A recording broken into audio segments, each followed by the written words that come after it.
Hi mga katropa, ito nga pala ang aming rescue from Animal Impounding Santa Rosa, Laguna. Halos lahat sila may sakit nung makuha namin. May sinisipon, may eye infection, tumatain na may dugo, dehydrated at nangihina. Na-rescue po namin sila noong February 3. After a week sa pangangalaga po namin, marami po sa kanila ang nakarecover na at nakakapag-adjust na. Masarap po sa pakiramdam namin na makita naming lahat sila nabuhay at mailigtas sa bingit ng kamatayan.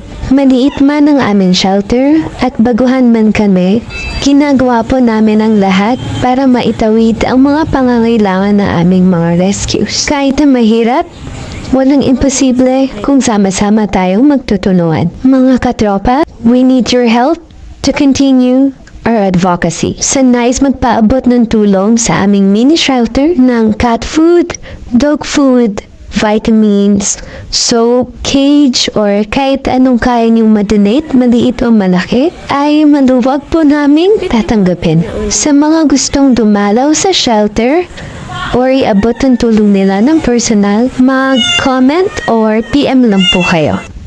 Kung may pusa o aso kayo na may early symptoms ng parvovirus or distemper, walang tigil na sipon, pagtatae, at eye infection, i-try niyo po itong Silver for Pets.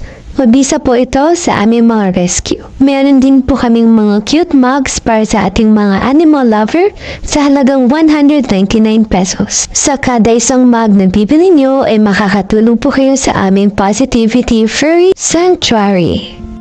Perfect gift ito para sa mga kakilala niyong animal lovers. Makakapagpasaya ka na ng special someone mo, makakapagbigay tulong ka pa sa aming mini shelter and rescues.